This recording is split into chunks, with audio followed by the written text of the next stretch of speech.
What's going on YouTube? With Dark Sword 255 here, where the numbers may be randomly generated, but the content itself is not. Guys, we have a lot of really interesting news coming out today. This video is unfortunately going to be coming out on probably the 21st when everything, the event dungeon and all that snazzy stuff is coming out. So a little bit unfortunate timing on my end, but that's what happens when me not being an official content creator, I get this information to me late. So we're going to be going over the new event dungeon, the boss that goes into the event dungeon. We're going to be going over the new relics and the new item set that they are bringing into raid, guys. So let's go ahead and jump right into that. Alrighty, guys. So this is a very scuffed screenshot. I ended up watching Nubs' video because there's no information that me, Dark Sword, has access to other than from other official content creators. So again, I'm going to be linking Nubs' video down below because I use a lot of the screenshots that I've taken from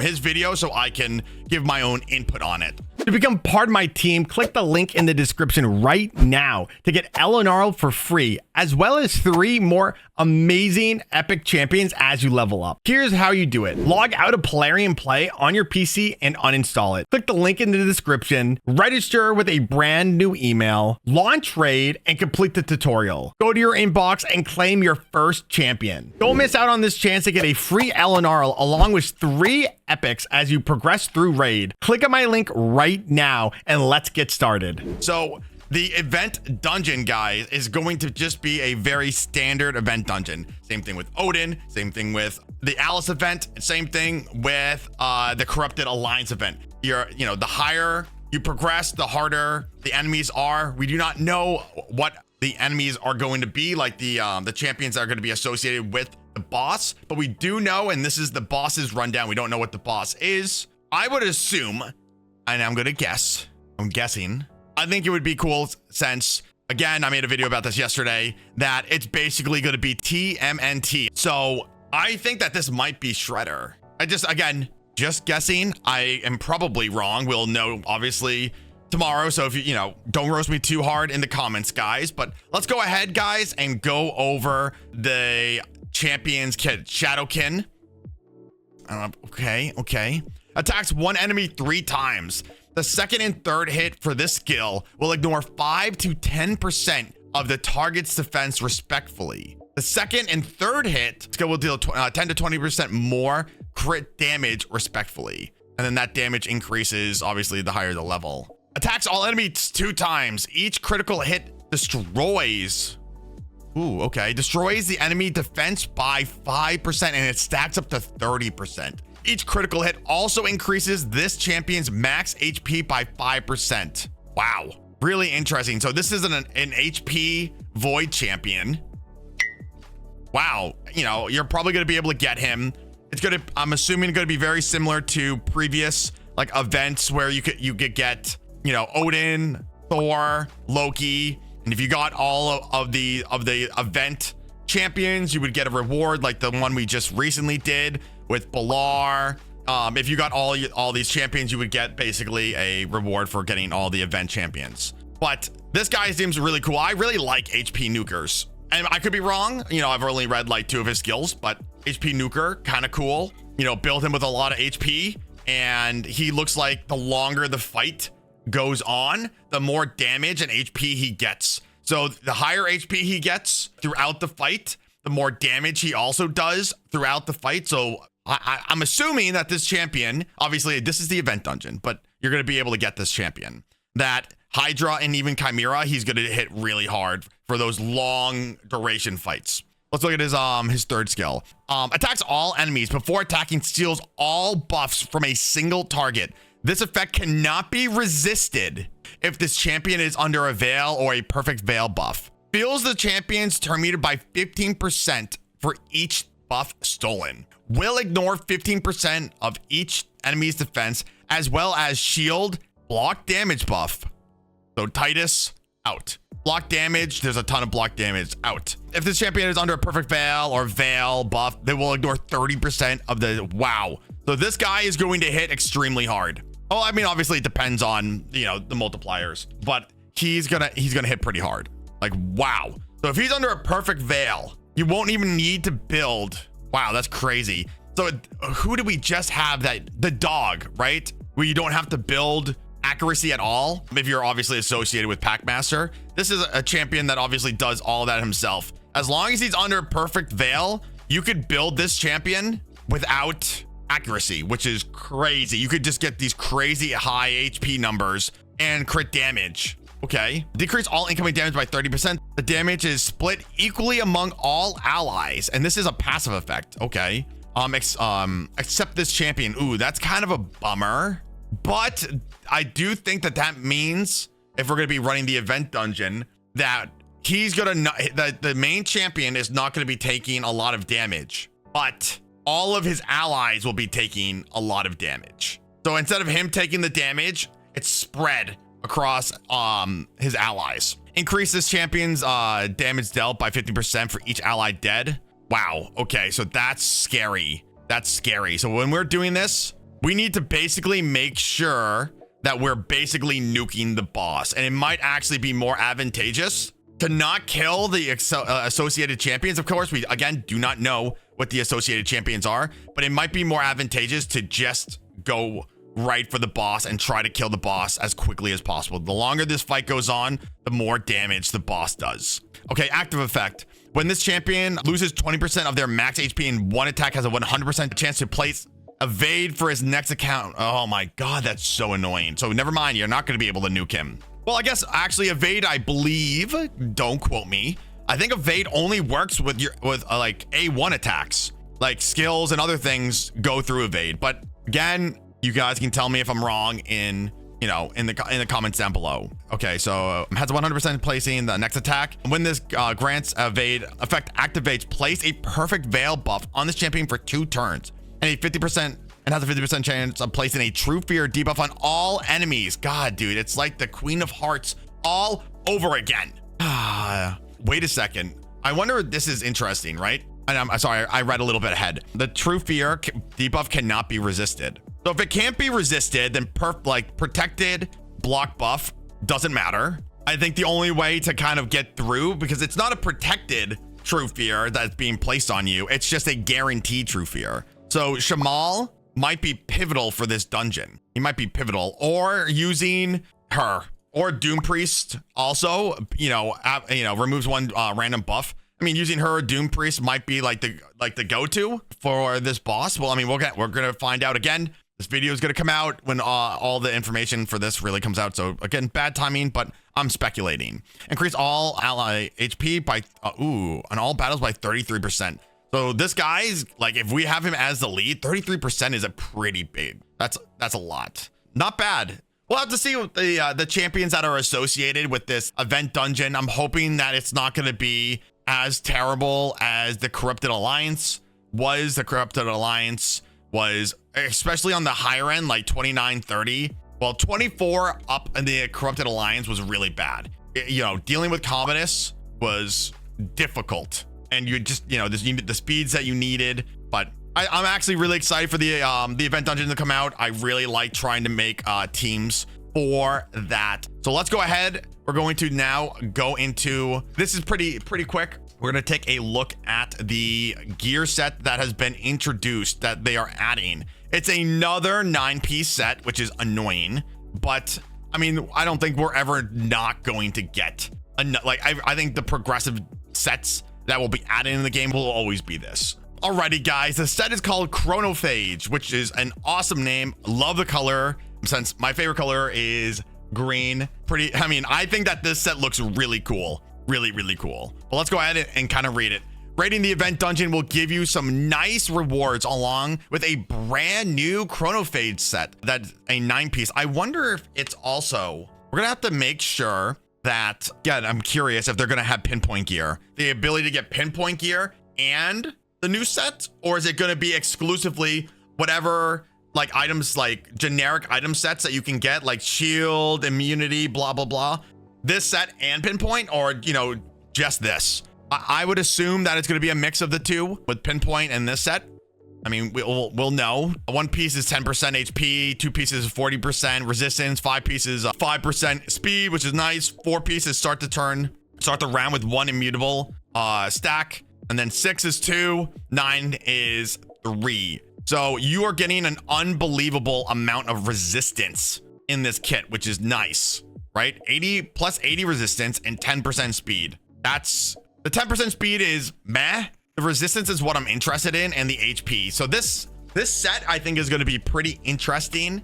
And they have stated that they're going to be adding a bunch of new bosses and events into the game. So right now there really isn't any PvE content where your skills are they put on like reduced cooldown. So currently it's not really that great for PvE content, but at least for now, for PvP content, I think that it could be interesting, because if I'm not mistaken, immutable is your skills don't go on cooldown. So if you're going against like an Armons, you're going against a Yumiko, and this would prevent from happening for that one champion.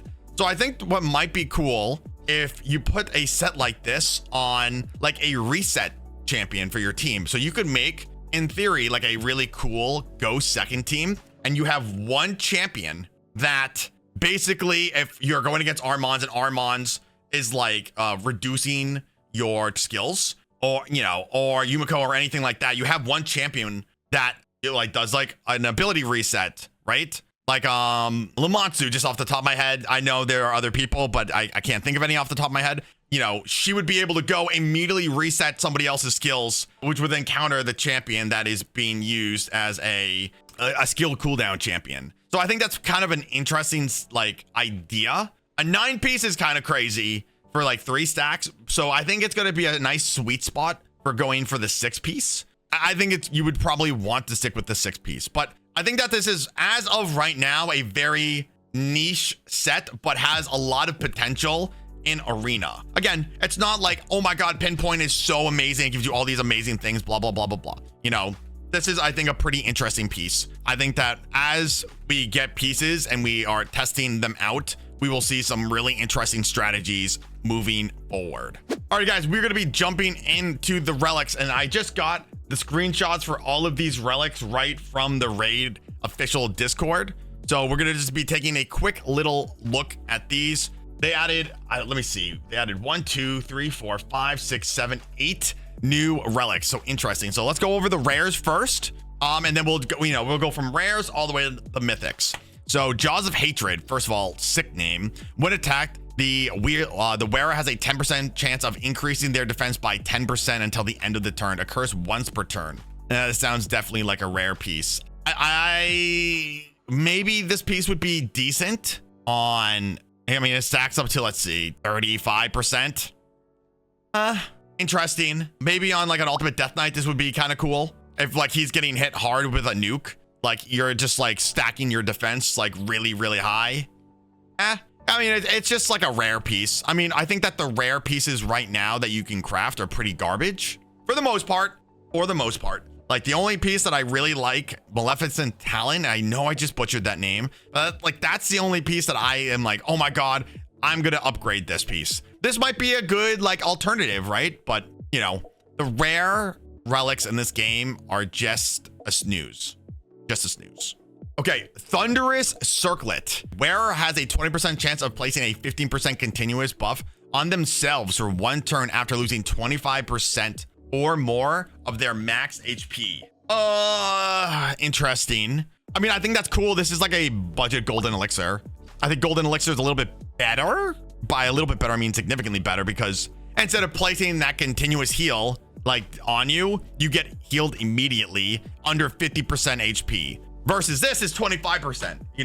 Again, I think that this is actually not a bad rare. I don't think that this is a bad rare. I think that if you're struggling to get relics, or even if it's gonna just take you a while to even get, you can obviously roll a golden elixir, but this is not a terrible alternative to that. Granted, having a 20% chance of placing a 15% continuous heal buff after losing 25% or more, like, it's just okay. Again, I think that if you are, I know that there are accounts that I help, that I work on, and that this piece would actually be very awesome. This piece would be great for like progression, right, for their account, just because they don't have really good relics. And like getting relics are so easy that if you're a brand new account, getting this relic is very easy, right? You do Chimera, you could barely do, you know, easy and normal.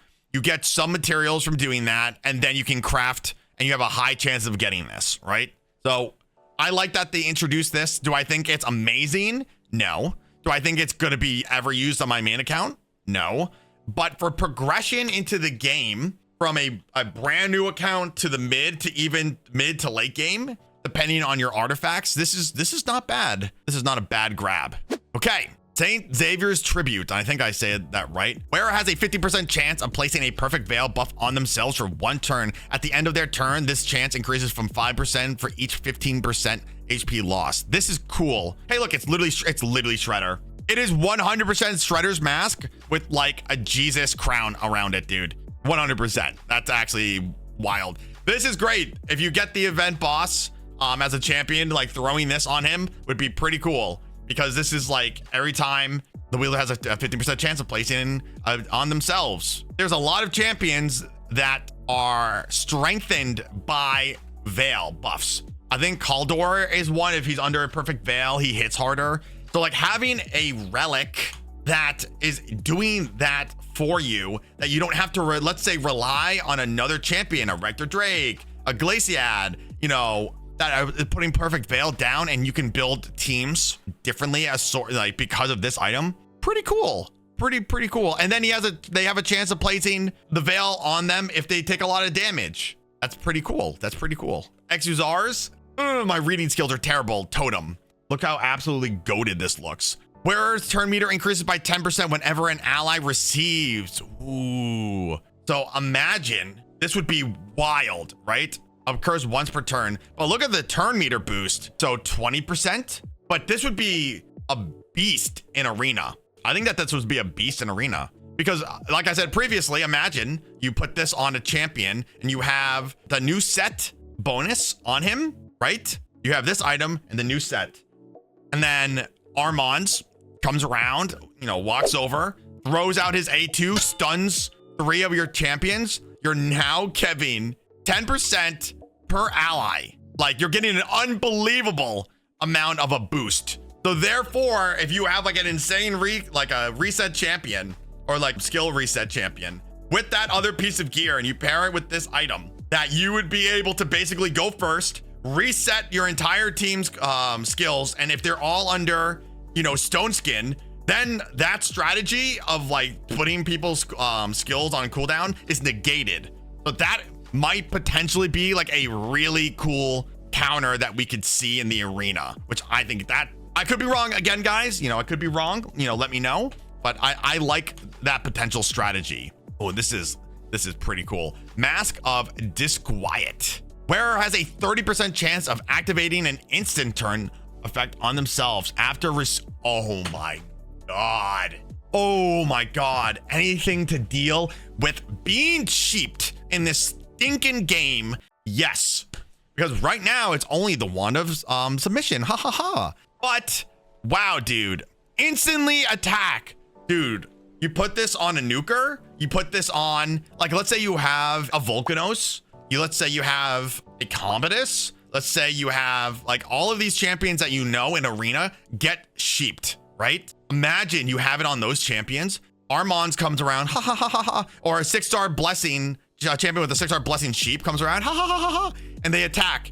Instead of getting sheep, they instantly go and obliterate the enemy team. Good. Anything to get sheep out of the meta for live arena and arena in general, thank God. Would be nice if this was an epic, because then more people would have it, meaning that people wouldn't want to go sheep as often, and I wouldn't have my entire team full of sheep attacking people. It's so aggravating. But I mean, it's a legendary. My luck with pulling legendaries are through the floor, but hey, you know, who knows? I like this item. This is a really cool item. Last Laugh Amulet. Dude, I gotta say, whoever does the artwork for this they need a raise. This is crazy. Wielder has a 30% chance to activate a delay effect when receiving fatal damage for 3-turn cooldown. The delay effect will prevent a champion from receiving fatal damage, instead delaying it to the next turn. A champion under the delay effect can also be killed by an enemy during their turn. If a champion under the delay effect receives healing equal to the delay damage, they will not receive any damage on their turn. If they receive some healing, but not enough to equal the damage for the delay, they will receive the amount of the delay damage remaining. Okay. If a champion does not receive any healing before their next turn, they will receive all the fatal damage. So I wonder, this is an insane artifact, right? First of all, delay. I think this is the first time we're seeing delay. I know that they've added a lot more like effects in the game, but they just haven't been like, you know, actually implemented. But I think that this is really cool, right? Putting this on a champion that can, let's say, put unkillable on themselves. Let's say put block damage on themselves. There's a bunch of champions that, like Mariska, can't stand that champion. Just off the top, that new elf, I take it back. She's a Sylvan Watcher. She would be amazing with that relic because when she takes damage, places block damage buff on all allies for 1 turn at the start of the round. And when it drops below 50% HP. Great. Awesome. There's a couple champions that would be really cool with this relic. And I'm interested to see that. Obviously, I think that this is more for an arena build, right? But I'm interested to see maybe that if you do end up getting this, if you could use it for an example on Chimera, like let's say the ram head, right? You could put it on a, let's say a ninja, right? Let's just say ninja. You put this on ninja and ninja kills himself on the ram head. But instead of him dying, he gets an extra turn to stay alive, and then your healer can like heal him all the way back to full damage, like full HP. So then he's able to help do a couple more Chimera like trials. He doesn't get one shot. Your guys don't have to try to revive him.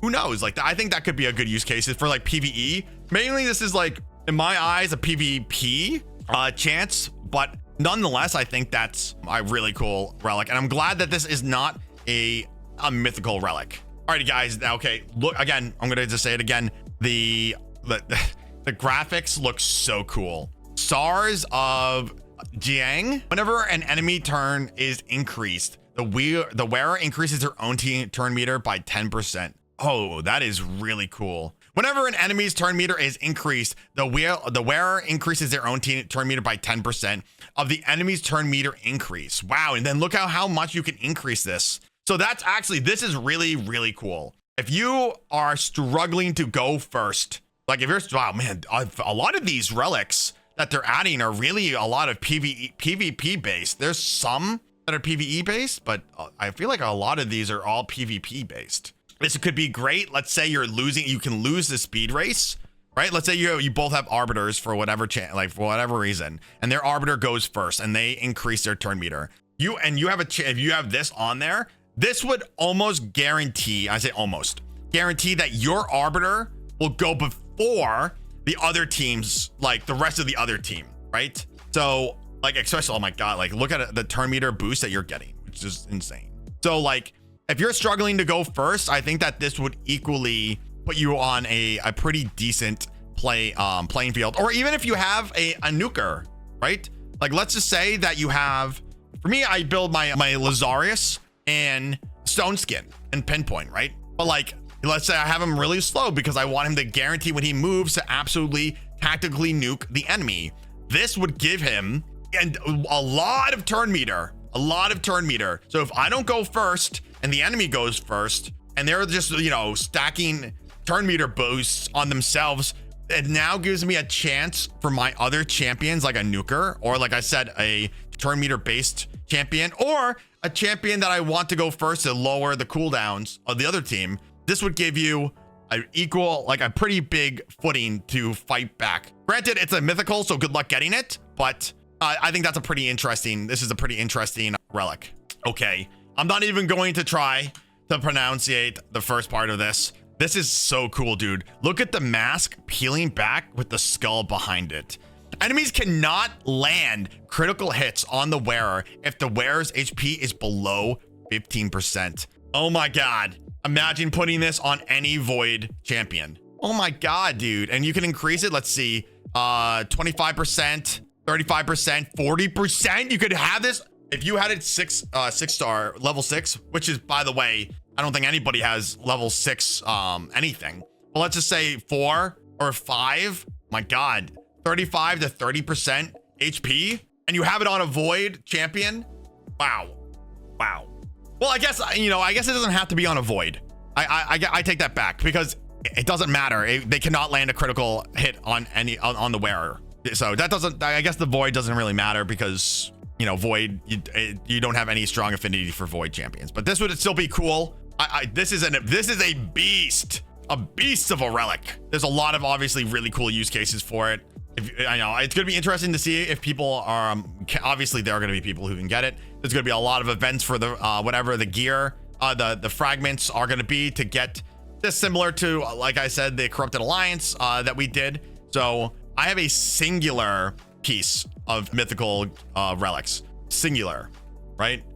Like, very hard, in my opinion, to get anything that's mythical. It's, in my also opinion, it's very hard to get things that are legendary. I know that Plarium has come out and said that they are going to be working on that, but as of right now, it's really hard to get. It's even hard to get like epic pieces. And I don't know if that's like anecdotal, and that's only a me, aka Dark Sword problem, but I've pulled a lot of fragments from doing Chimera, from doing hard faction wars, and I have gotten 1 legendary and I've gotten 1 mythic. And the only reason I got the mythic was because I had 4 pieces, I had 400 pieces of mythical materials, and got unbelievably lucky.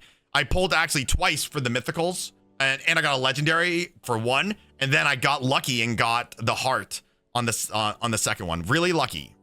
So I don't know. I hope that they fix it. I know that they talked about it. I hope you guys found this video useful. Again, I know that this video is going to be coming out and there's going to be a lot more information, so I do apologize. I hope you enjoyed my perspective on the new event dungeon, the relics, and the new item set coming out. Let me know what your thoughts are down in the comments below, and I will see everybody in the next video.